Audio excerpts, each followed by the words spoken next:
반갑습니다. 오늘은 최근에 우리나라 역사학계의 움직임이 포착이 됐는데요. 오늘 소개는 이분도 그동안 거의 이렇게 등장하지 않다가 얼마 전에 또 등장을 해가지고 우리나라 사천 역사를 추적하는 사람들은 저 어병대나 하는 것이지 원래 역사가 그런 쪽이 아니라는 그런 이야기를 했습니다.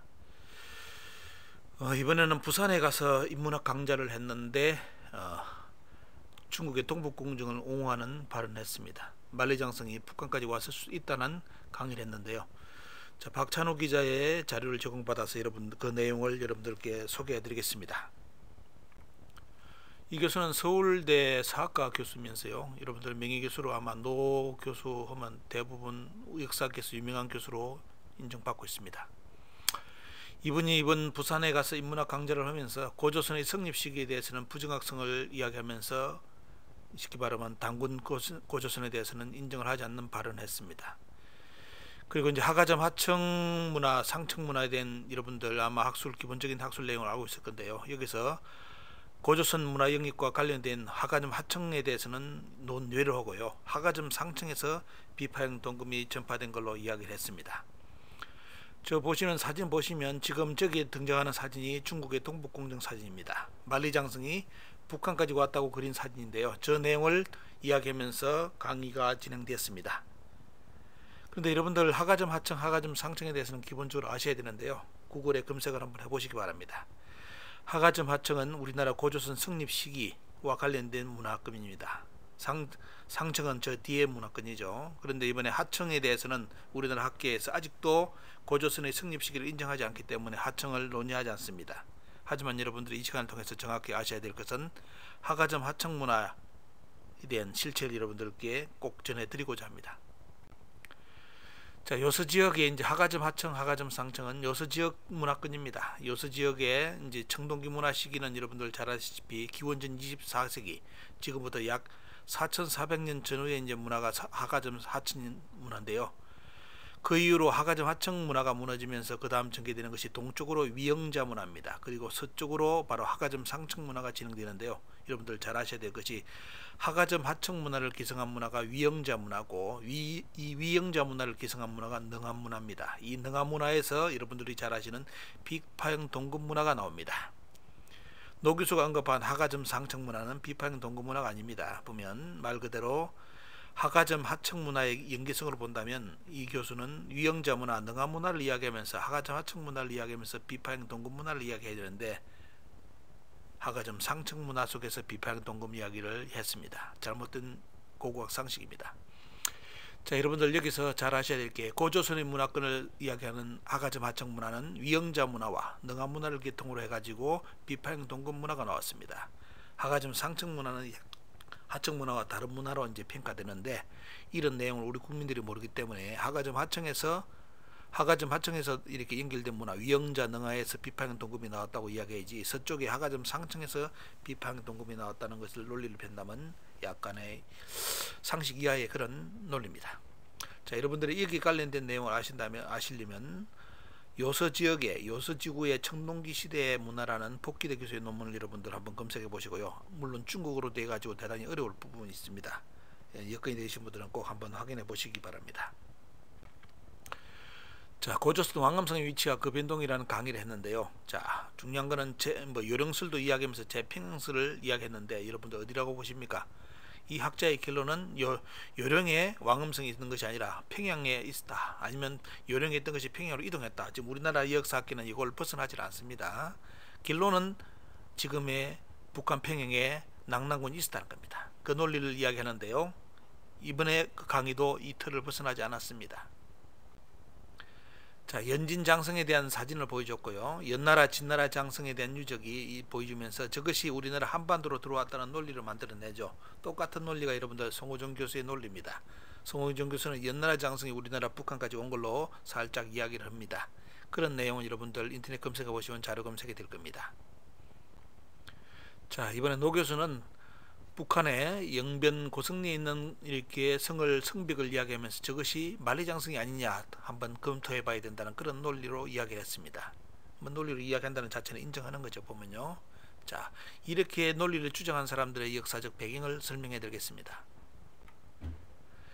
참고로 여러분들이 아셔야 될 것은 세계인이 알고 있는 만리장성, 여러분들 지금 보시는 사진의 만리장성은 절대로 만리장성 아닙니다. 진시황의 만리장성이 아니라 명나라 때 장성입니다.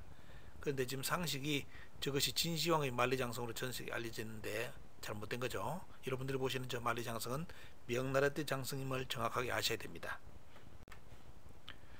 자, 진시황의 만리장성이 우리나라까지 들어왔다고 주장하는 사람들은 바로 일본인 학자, 조선 총독부 학자인 이나바 이와기치가 주장해가지고 우리나라의 북한 평양까지 이렇게 만리장성이 왔다는 주장을 했는데요. 이 주장을 나중에 누가 받았느냐? 1930년 중국의 왕꾸량이 받아가지고 그대로 논문을 씁니다. 갈석산도 우리나라 평양까지 왔다고, 평양 위까지 있다고 아예 표기해가지고 논문을 발표하는데요. 자, 연역을 여러분 잘 아셔야 됩니다. 저것은 여러분들 만리장성이 아니죠. 자, 이 논리를 그대로 받아가지고 이병도 이렇게 박사가 낙랑군고에서 수성에는 이제 여기에 황해도 북단에 있는 수안에 비정하고 싶다 해가지고 그 논리를 그대로 가져와 가지고 만리장성을 우리나라 평양 위쪽까지 끌어당깁니다.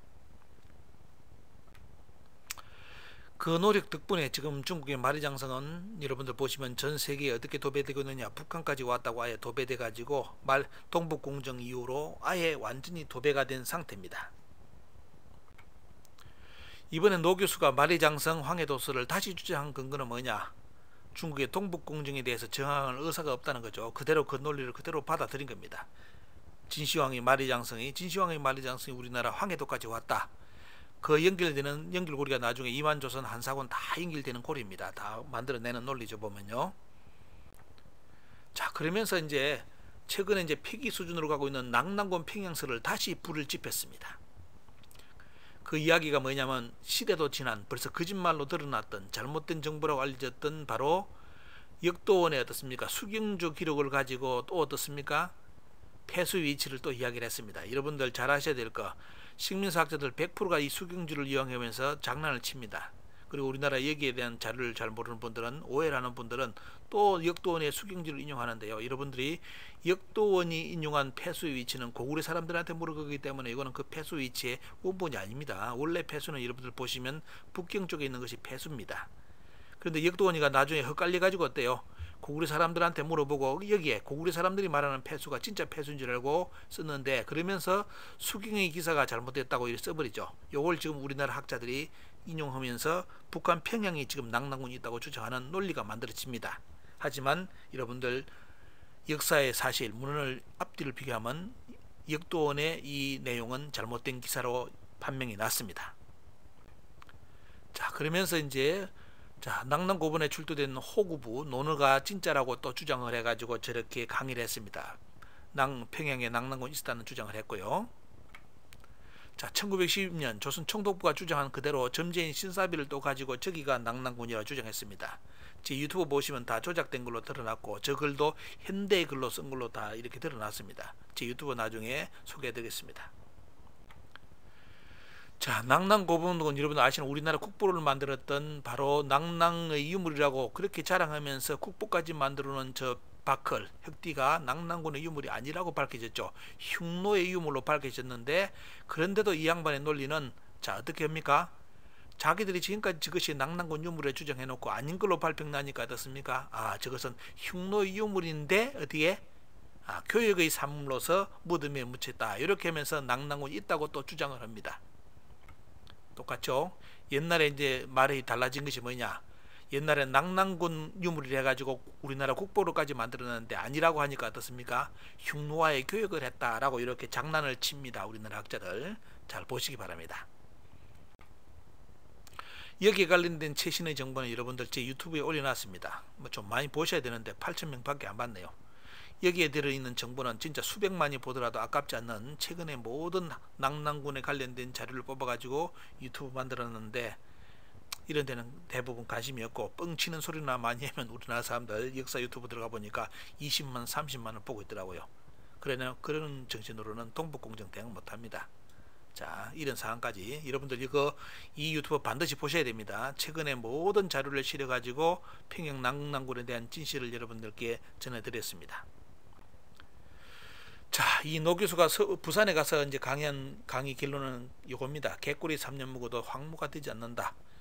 그동안 동북공정을 비판하지 않더니만 지금 최근에 다시 이제 모습을 드러내 가지고 동북공정이 옳다는 논리를 전파하는 의도는 뭘까요? 한반도 북부는 리만조선, 한사군의 땅, 그래서 결국은 중국의 식민지, 속국으로부터 시작됐다는 논리가 동북공정의 논리인데 그 논리를 다시 우리나라 노학자가 부산에 가서 강의한 이유는 뭘까요? 여러분들 한번 생각해 보시기 바랍니다.